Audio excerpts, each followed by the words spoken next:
I've always had this idea. This expensive and delicious lobster from the seafood market. Could I possibly raise them bigger and in greater numbers, and make them even more valuable?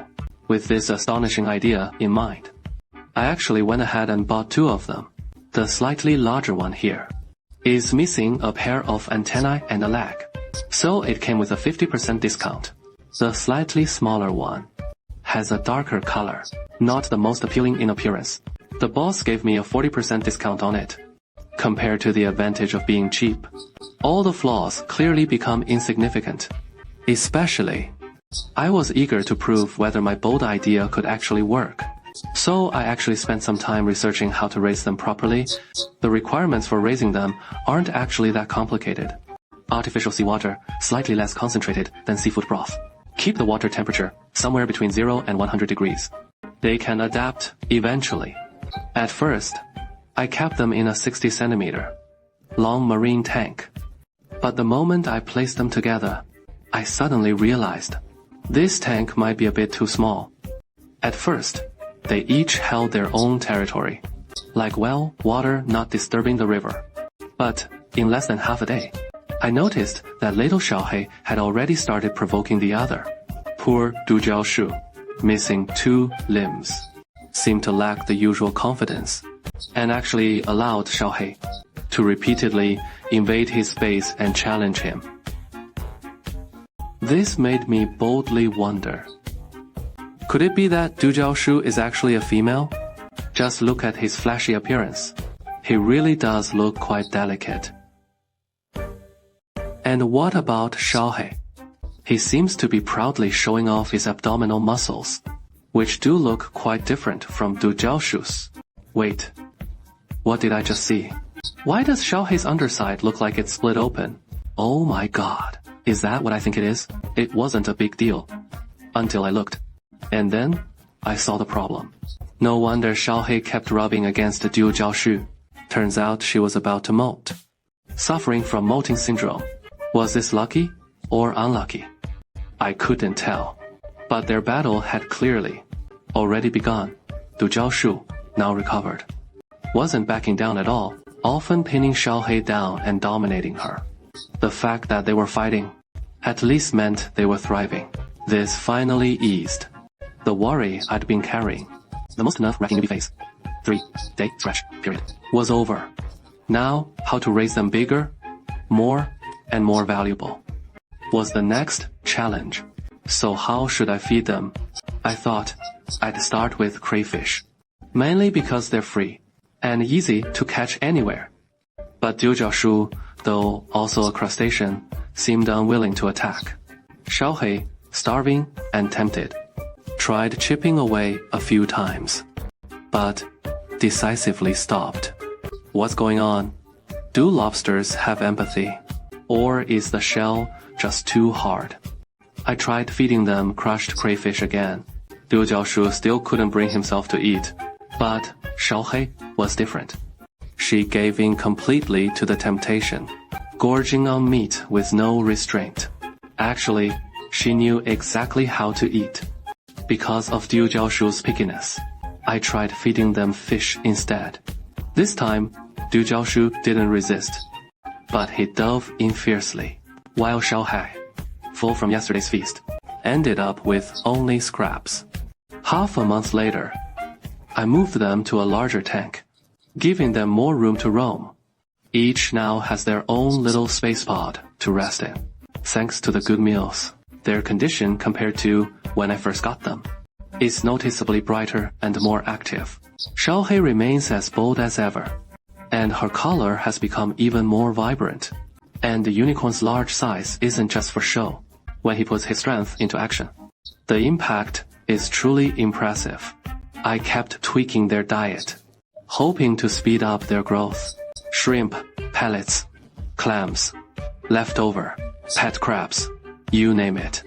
I secretly tried them all out, but there didn't seem to be any noticeable change.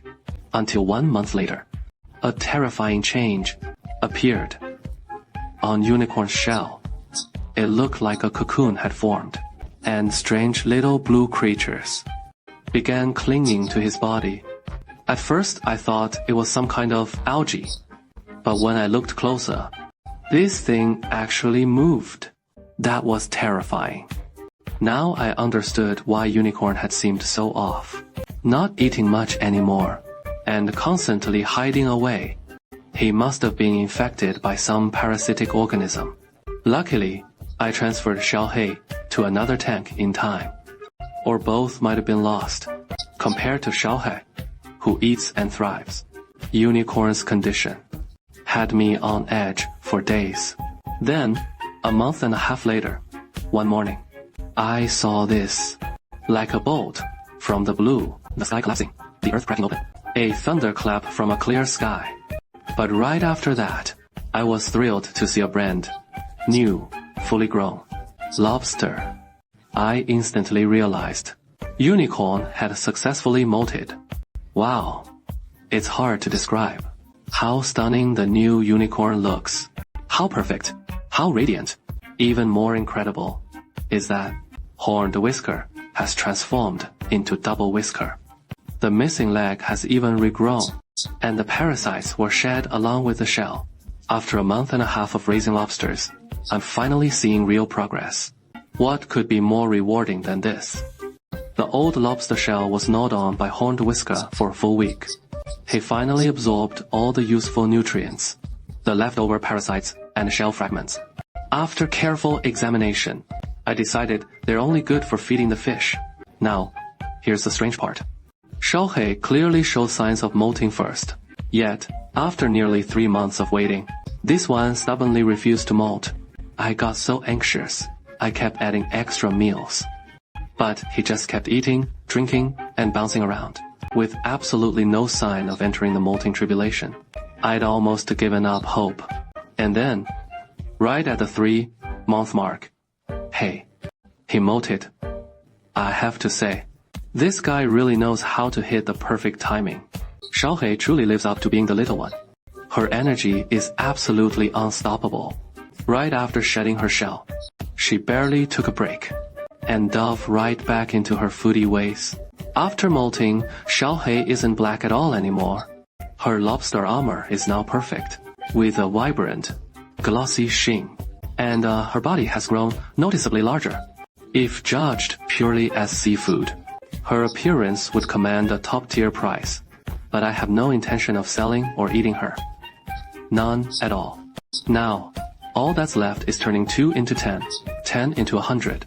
After careful observation, I've confirmed that Xiaohei is a female, and Horned Whisker is definitely a male. Xiaohei clearly has reproductive potential. She's in that intense food hoarding phase. Maybe, just maybe, I could witness a miracle. Who knows? But unfortunately, half a year later, Xiaohei failed her molting cycle, and my dream of building a shrimp farm fell apart. Fortunately, Unicorn went through 2 successful molts, and survived against the odds, growing into a massive lobster. Look at its radiant, shimmering shell, and that enormous size. At least, there was some comfort in that. Unicorn had always been in great shape. Insects, small fish, tiny shrimp, he handled them all with ease, leaving nothing behind. I thought to myself, maybe I'd get another one later. Find a companion for him. With this thriving little operation, lobsters like these could live freely, no limits. Right? But the accident came completely out of nowhere. One day, in the 9th month, Unicorn suddenly looked like this. No warning, no reason. He just passed away. Completely unexpected. Who said lobsters can live for 30 years? Who said raising lobsters was easy? How could they die so easily? I just don't understand. So I examined him. Clearly, there was nothing wrong with him. What a waste of good meat. What a shame for such a magnificent creature. With a heavy heart and deep regret, I fed him to Lao Hei, hoping that by eating him, Lao Hei might carry on a part of his spirit. After 9 months of effort, I still didn't turn lobsters into gold, but I ended up transforming myself into a shrimp keeper. Turns out, the real miracle isn't quantity or price, but that they lived at all. They fought. They molted. They were reborn. Yet, their lives were so brief. And yet, I foolishly tried to extend their worth. Ridiculous. And yet, somehow, noble. May I remember this arrogance? And also remember how they once tapped the glass with their claws, as if saying, "Don't trade us for money. Exchange us for a story."